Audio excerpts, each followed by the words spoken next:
Igualdad, Cabildo de Gran Buenas Canaria. noches. Hoy tenemos un programa especial, 25 de noviembre, es el Día Internacional contra la Violencia Machista y financiado por la Consejería de Igualdad y Participación Ciudadana del Cabildo de Gran Canaria. Vamos a tener la oportunidad de charlar en dos tertulias sobre la igualdad de oportunidades entre hombres y mujeres. Vamos a promover esta situación bajo el lema de Proyectando la Igualdad, así que les invitamos a que nos acompañen. A plena luz, igual que tú, soy libre de vivir la calle, soy libre de ocupar los parques igual que tú. Salgo a donde quiero y soy protagonista del mundo entero. Si quiero, solo si yo quiero. A plena luz, igual que tú, si somos iguales, lo público es de todos, de todos, de todos en la calle. Igual que tú, soy libre por derecho, igual que tú, merezco tu respeto.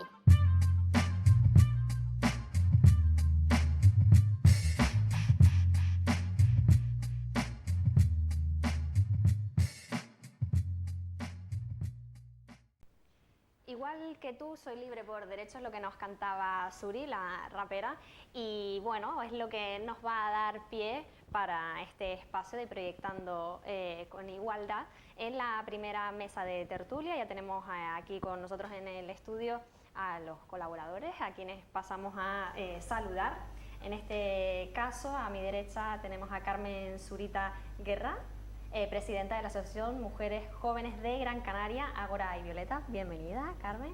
Muchas gracias. A su lado a Cristina Winter Navarro, educadora social de Canarias Habla. Buenas tardes, Cristina. Al señor de esta mesa de hoy, Martín Berenguer Martín, vocal de la Junta Directiva del colectivo Mamá. Bienvenido, Martín. Gracias, buenas tardes. Y también a Raquel Díaz Santana, presidenta de la Asociación Canarias Empodérate con el Deporte. Bienvenida, Gracias. Raquel. Pues bueno, todos hoy estamos aquí por un tema común que es proyectar esa igualdad, pero este primer bloque del programa pues está enfocado hacia el fomento de la igualdad por razón, en este caso, de sexo, su orientación también sexual y la identidad de género. Estamos hablando de tres conceptos que a lo mejor en la calle se confunden, pero que en realidad están plasmando tres realidades diferentes. Sí, bueno, están interconectados entre sí realmente. A nivel internacional siempre se comenta en todo lo que es la temática de derechos humanos y demás, que por lo general se empieza primero hablando de la discriminación por razón de sexo, porque es lo más evidente, la discriminación y la diferente situación que sufren mujeres y hombres. Después es cuando viene históricamente hablar de orientación sexual, y luego ya a partir de ahí ya empezamos a hablar también de la identidad de género, y después ya la última que se está hablando, que es la expresión de género, porque claro, todo lo que es la sexualidad humana es un concepto muy complejo y además abarca muchas cosas y se manifiesta tanto interna como externamente. Entonces, a veces esos matices, sobre todo en los ámbitos ya no tanto juveniles y de gente más joven, sino en los ámbitos ya de una cierta edad y en los ámbitos de la administración es donde más cuesta trabajo a veces que la gente coja las diferencias. Martín, acabas de hacer alusión a esta complejidad humana y no sé si precisamente esa condición es la que hace que cuando hablemos de igualdad, pues es lo que haga que conseguir ese estado en algunas situaciones sea más difícil. No tengo nada de la pregunta. Estamos hablando de que por sí el ser humano pues es muy complejo y si lo abordamos o lo relacionamos a un concepto de igualdad, esa complejidad humana puede hacer que en ocasiones llegar a constituirla suponga ahí una barrera. Sí, bueno, Raquel lo puede comentar en el ámbito deportivo, por ejemplo. O sea, una cosa es la igualdad formal y otra cosa es la igualdad material. O sea, todos sabemos, ya en el deporte en general, los medios y las posibilidades para hacer deporte, cuando has nacido hombre, cuando tienes toda la tal, ya se te presupone poco menos que un derecho adquirido a la pelotita en el colegio. En cambio, las mujeres, y ya no digamos nada cuando se trata de mujeres transexuales, que ahí ya choca lo que es la parte externa de lo que se ve, con cómo te sientes y demás, pues tienen una serie de barreras que además, yo lo puedo comentar, que a nivel administrativo es más todavía. Bueno, Raquel, por alusiones creo que te ha tocado. Sí, realmente. No, está claro que los estereotipos y el rol de género se fomentan desde la familia, las escuelas y desde el ámbito social más amplio, ¿no? Y está claro que en el deporte, por ejemplo, es uno de los ámbitos con más discriminación en cuanto, claro, a los roles de género y estereotipos, ¿no? Que tienen tanto hombres como mujeres. Por ejemplo, a las mujeres, pues desde pequeñitas quieren apuntarlas en deportes que son feminizados, como por ejemplo la gimnasia rítmica, natación artística y demás, ¿no? Y a los hombres se les tiene más en cuenta el fútbol, rugby, el baloncesto, deportes más masculinizados, ¿no? Y si una niña, por ejemplo, cuando va avanzando y demás, pues quiere practicar halterofilia, pues le van a caer pues tipo de comentarios de todo tipo, ¿no? Entonces, claro, la idea es ir rompiendo todos esos estereotipos, esas barreras que comentaba, para que pues entremos en lo que se llamaría igualdad. Yo creo que eso también está mejorando un poquito, ¿no? Poco a poco, porque es verdad que hace años, o no hace mucho tampoco, se decía incluso que los premios que recogían, por ejemplo, un deportista o una deportista, las chicas en sus regalos eran inferiores, ¿no? Tenían menos valor, o a lo mejor tenían pues que pagar pues una inscripción en una actividad más cara que a lo mejor los chicos. Y es verdad que siempre han estado ahí un poquito más reconocidos, pero yo creo que eso también está cambiando. Por ejemplo, mi hijo es nadador y yo estoy viendo mucha igualdad pues en ese ámbito. Por ejemplo, en las travesías, pues a él ha recibido un ramo de flores como las chicas, es decir, que ahí sí estoy viendo pues una cierta mejoría, ¿no? Y gracias a Dios pues también se le está dando más importancia a la mujer en el ámbito del deporte. En este caso que planteaba Cristina, pues no se está discriminando que un objeto, pues por ser flores, en este caso, pues ya que has nombrado tú ese elemento concreto, pues por ser a lo mejor algo más delicado o así, pues está destinada a las mujeres y que a ellos pues les toque otro, el que corresponda, sino que si es un elemento que se ha decidido porque a lo mejor tiene relación con ese tipo de competición o lo que sea, pues que sea unitario y que no se mire a quien se le está dando. Pero sí me gustaría, no sé, perdona que ibas a decir algo, me parece. Yo simplemente me voy a comentar que, por ejemplo, a nivel de los torneos profesionales, que son los que acaban marcando la pauta, es archiconocido el caso de Wimbledon, el torneo de tenis por excelencia, donde tradicionalmente a ellos se les ha dado una copa y a ellas un plato. Claro. Pero es que ya no solo es la copa y el plato, que es como muy simbólico, ¿vale? Sino el premio, eso de que el premio en metálico que se diera al ganador, las libras esterlinas que sea y demás, por ser ella sea menos que por ser ellos, es una cosa que se ha dado, y ya no te digo ya no solo a nivel de eso de los premios, me estoy acordando ahora que estamos en un medio televisivo, el Tour de Francia femenino, por ejemplo, el ciclismo existe y sin embargo no se le retransmite por televisión. Claro, la desigualdad de premios la llegan a la baja participación femenina, es decir, que cuanto menos mujeres hayan participando en esa competición, pues menos va a ser el premio económico, por ejemplo. Que quizás eso es también en parte, Raquel, lo que busca la asociación con Empodérate con el deporte, ¿no? Pues que las mujeres terminen de empoderarse, que se reconozca también todo el esfuerzo que hacen por llegar a... Sí, exactamente. Bueno, yo soy deportista, un deportista que se llama Crossminton, y la verdad que España está bastante avanzado en ese aspecto, ¿no? Que las mujeres están más empoderadas, pero sí es verdad que si vamos afuera de España, pues todavía nos encontramos con mujeres que se quedan caídas ante las injusticias. Tanto si le dan un campo que a lo mejor es más chico del normal, pues ellas están ahí y no se quejan. Tiene que venir alguien de fuera a decirles, mira, está pasando esto, El esto y peligro de esto. todo eso es cuando llegan a normalizar una cosa que tiene que cambiar, lo normalizan, ¿no? Ese es el problema, que Creo tiene que- que haber alguien que diga... Que Carmen estaba intentando, la pobre desde años. Claro, no sé cómo. O sea, esto se ve desde chicos porque, por ejemplo, en los patios educativos, el espacio mayoritario lo ocupan los chicos y con el deporte rey aquí, por ejemplo, en España, que es el fútbol. Sin embargo, nosotras nos vemos trasladadas a buscar nuestro espacio chiquitito para jugar a lo que fuere. Y si tú quieres entrar con los chicos, ya se te ponen trabas. Entonces lo vemos desde chicos y eso se manifiesta también en lo grande, también en los premios, porque los premios que reciben las mujeres, como comentamos, son muchísimo inferiores.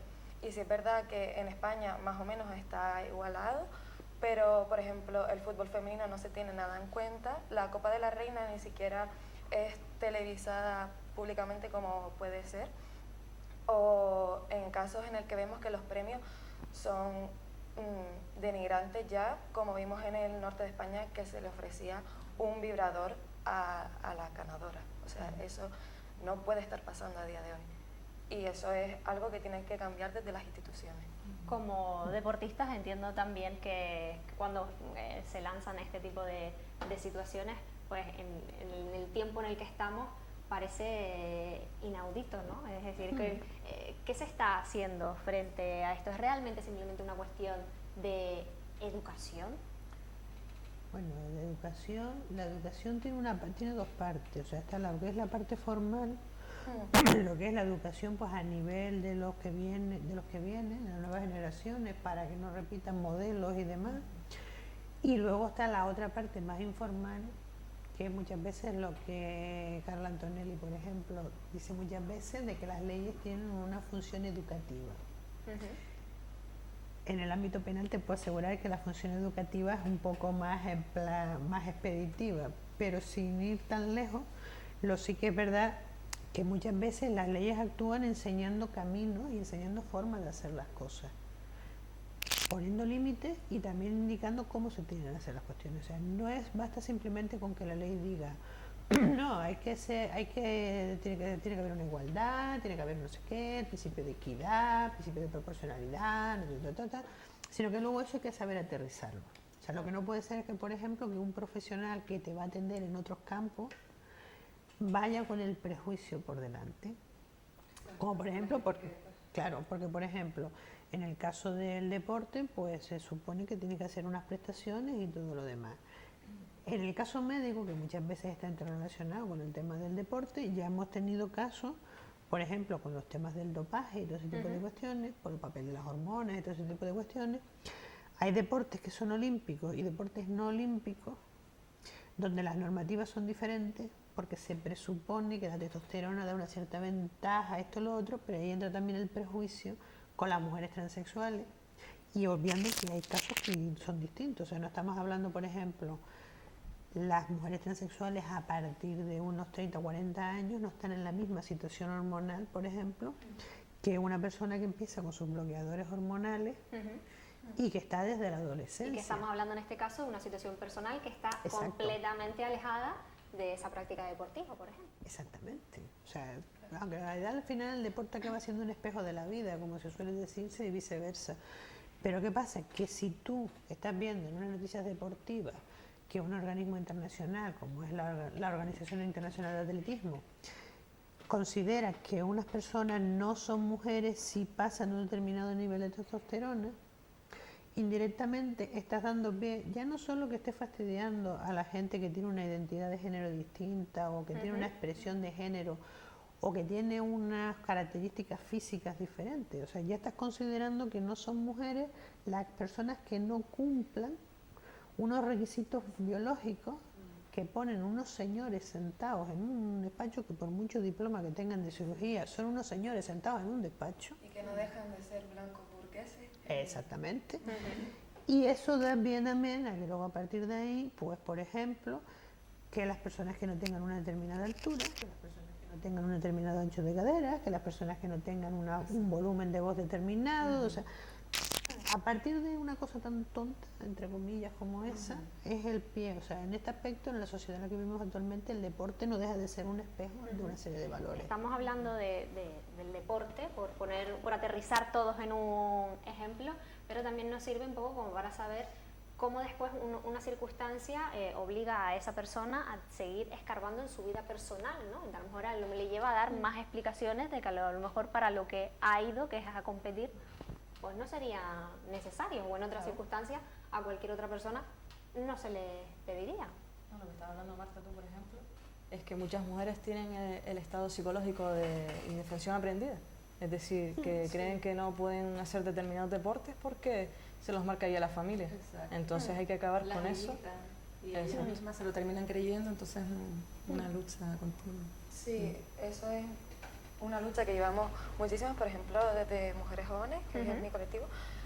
Todos los años organizamos un evento, o sea, un torneo, para dar visibilidad a la mujer en el deporte. Y que a nosotros nos encanta, pero realmente nos fastidia que aún se siga teniendo que hacer estas cosas, aún se siga teniendo que organizar torneos, dar charlas para que seamos iguales, que es un trabajo que realmente gusta, pero que es duro y que debería llevarse desde las instituciones y no ser nosotras las encargadas de dar visibilidad a la mujer en el deporte.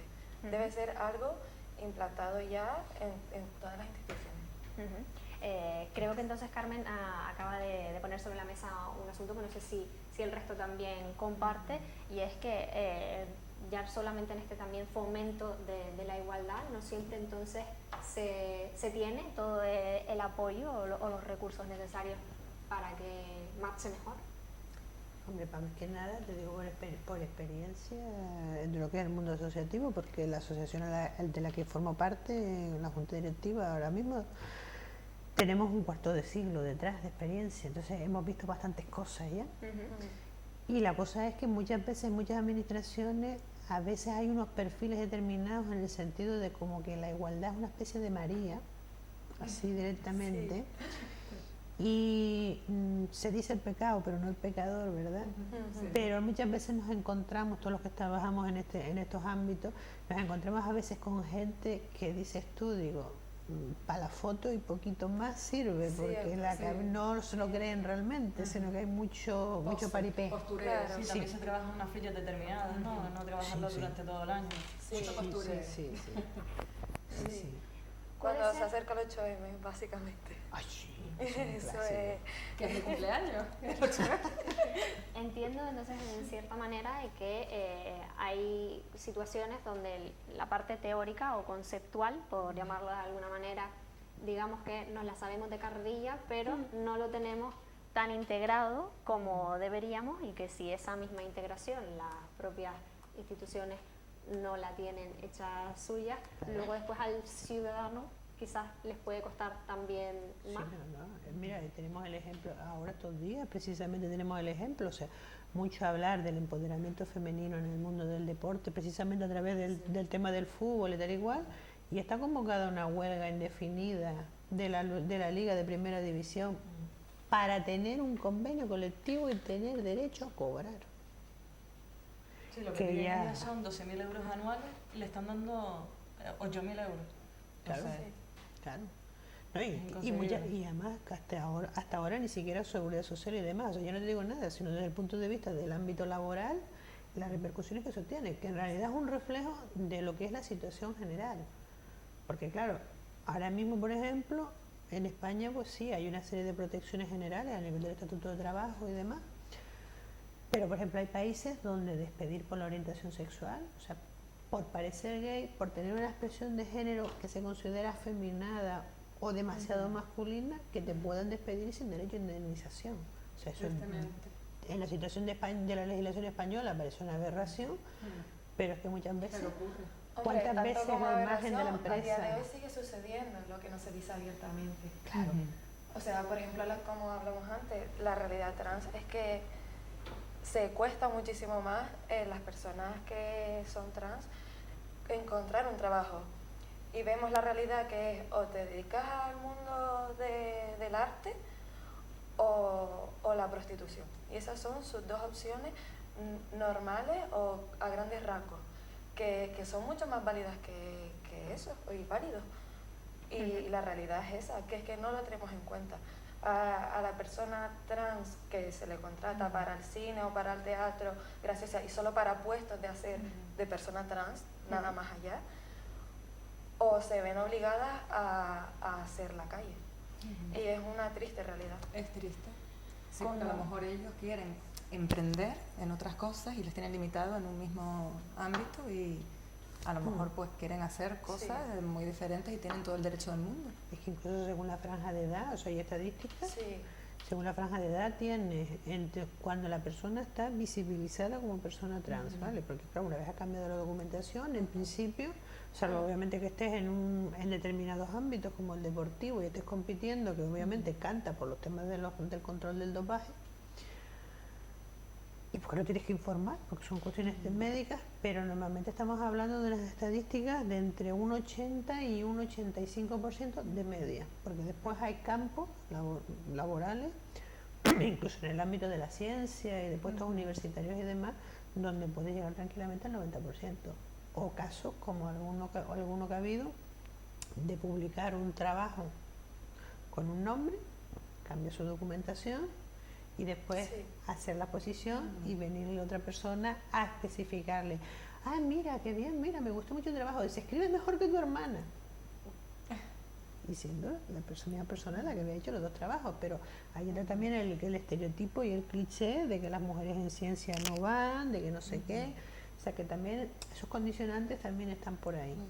Claro. Que en cierta manera es la misma valoración que estábamos hablando al inicio del esfuerzo, ¿no? Es decir, como que a lo mejor por el hecho de ser mujer tiene que demostrar más, que en este caso esa publicación, pues tiene la categoría que se le espera, ¿no? Quizás también por ir abriendo el abanico, eso ocurre mucho con escritoras que al final lo que deciden es tener libros anónimos, ¿no? Donde verdaderamente pues al final lo que se valore sea el contenido y no quién hay detrás de esas publicaciones. La realidad es esa, de que el sexo, ya entrando en lo binario, nos presenta muchas trabas, y si además le sumamos otras opresiones como puede ser la transexualidad o la realidad trans ya fuera de lo binario, o como puede ser tener alguna discapacidad o ser de otra etnia, ya encontramos muchísimas más trabas a la hora del ámbito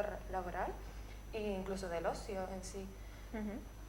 Como muchos de ustedes pues tienen asociaciones, pertenecen a asociaciones o colectivos, como este tipo de organismos al final, donde la gente se pueda sentir identificada, pues los ayuda o los acoge para que entre todos, o a lo mejor se sientan identificados, decir, bueno, esto sucede más, o lo que estábamos hablando antes del empoderamiento, a lo mejor tú solo no, pero entre todos sí. ¿Cuál es la importancia de que existan? Bueno, más que nada, aparte de esa sensación que todos queremos tener en algún momento, de tener la sensación de que nos están escuchando. De pertenencia, ¿no? También. Sí, de pertenencia no solo individual, o pertenencia al mundo, de pertenencia a un colectivo y demás, sino también hay muchas veces el simplemente saber que te están escuchando. Exacto. Y se toman en consideración. Entonces, desde ese punto de vista, los nombres importan y las etiquetas también importan, siempre que no los convertamos en el centro de la cuestión, ¿vale? Que no se convierta en un reparto de sillas ni en cosas así medio tal. ¿A qué me refiero con eso? Por ejemplo, no es lo mismo, parece una tontería, pero no es lo mismo, por ejemplo, encontrarte con un organismo administrativo que solamente trabaja temas de igualdad, que el que te tiene temas de igualdad, con temas de la mujer, con temas de la juventud, con temas de no sé qué, con temas de no sé cuánto, con temas de... Dice, Dios mío, cuando se encuentre a lo largo de la semana, digo, pues él me dejará un huequito, ¿no? Así como quien dice. Bueno, pues no sé, Raquel, Carmen, para terminar, sí, si querías hacer algún comentario. No, o sea, el tema del asociacionismo, en caso de las mujeres jóvenes, nos tuvimos que asociar porque, por ejemplo, nosotros sabíamos que teníamos reivindicaciones iguales a las de los otros colectivos, pero en el caso de la juventud sí vemos más trabas. ¿Por qué? Porque a la gente joven no se nos toma tanto en serio, no se nos tiene en cuenta. Es decir, a la hora de, por ejemplo, llegar a un cargo laboral, aunque tú tengas muchísimo recorrido académico, tengas la experiencia, nunca se te va a tomar igual que a un compañero o a una compañera que sea más adulto. Por eso tuvimos que crear eso de los perfiles junior y senior, ¿no? Sí, claro. Entonces nunca se lleva bien, por ejemplo, que tu jefa o tu jefe sea más joven que tú, y en el caso de ser una jefa, pues muchísimo peor se lleva. Y ya siempre te vienen con la excusa de escalaste a las mujeres siempre se nos dice de escalamos por guapas o escalamos por hacer favores sexuales, que siempre se nos tacha de eso. y es lo que nos hizo asociarnos a nosotras, en especial de Mujeres Jóvenes. Bueno, pues enhorabuena por la iniciativa. En estos últimos ya minutos al principio de tu intervención, Martín, comentabas, bueno, pues esa diferencia que hay entre esos perfiles ya de la sociedad más mayores, y ahora Carmen hablaba de los jóvenes, pero en realidad nos encontramos que los jóvenes también no están en el sitio que les correspondería. Bueno, nosotros en Gamar tenemos un colectivo juvenil dentro, que es Juvenis, precisamente. Y Sáfores. Sí, no, digo Juvenis porque es el grupo joven, y después Sáfores es el grupo de mujeres lesbianas, que son en su mayor parte por debajo de los 30 años. Al final, como el criterio más o menos por poner una edad, los 30 años, al final es que realmente están mezclados entre sí. Pero nosotros en estatutos, en principio, te digo, empezamos hace muchos años con Juvenis. Y claro, la cuestión es que tiene pues distintos, es una mezcla de todas las orientaciones, todas las identidades y demás, y a su vez es muchas veces el puente para otro colectivo que tenemos, que es el de Activistas Sin Salón, que es donde está la gente más mayor, porque también a veces hay que trazar puentes. También es verdad que no se vive lo mismo dentro de un colectivo, que estamos todos asociados para un fin común, que lo que es un trabajo donde ya entran las cuestiones del quítate tú para ponerme yo, ese tipo de cuestiones. Pues aquí no nos hemos quitado nadie, hemos tenido todo nuestro lugar, hemos tratado de escucharlo, de plasmar la realidad de cada uno de los colectivos a los que representan. Les doy las gracias a los cuatro por acompañarnos y a ustedes también por haber estado ahí desde casa. Hacemos una pausa y seguimos aquí con la segunda mesa de tertulia. Hasta ahora.